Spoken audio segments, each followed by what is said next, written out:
Kahit natalo sa 5th set, nakakakuha pa rin ng respeto ang Alas Pilipinas mula sa Iran head coach na si Lee Do-hee matapos ang kanilang matinding laban sa AVC Women's Volleyball Nations Cup nitong Lunes.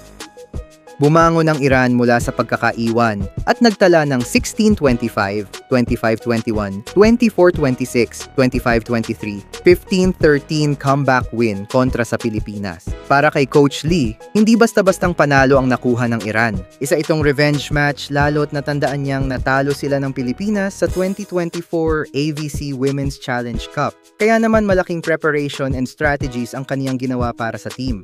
We lost to the Philippines last year, but this year we won, and I think our players' self-confidence has grown a lot, ani Coach Lee sa panayam ng One Sports.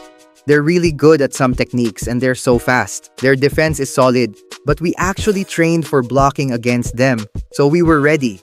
Ipinunto rin ni Coach Lee kung gaano kahusay ang Alas Pilipinas pagdating sa diskarte sa court. Bukod sa bilis ng execution, solid din daw ang depensa ng mga Pinay Spikers. Pero kung may dalawang players siyang talaga daw na humanga siya, ito ay sina team captain Gia de Guzman at rising star Angel Canino. The setter de Guzman and number 12 Canino really impressed me, dagdag pa niya. Pinatunayan nga ni Canino kung bakit siya tinaguri ang isa mga brightest volleyball stars ng Philippine volleyball. Nag-contribute siya ng 20 points, habang si de Guzman naman ay muling nagpakita ng kanyang veteran leadership at matatag na setting. Hindi na rin nakapagtataka na parehong tumanggap ng individual awards sina Canino at de Guzman sa 2024 edition ng torneo. Sa kabila ng kabiguan, proud pa rin si Alas Pilipinas head coach Jorge De Brito sa ipinakitang puso ng kanyang mga players, lalo na't they were from 3 straight games since June 7.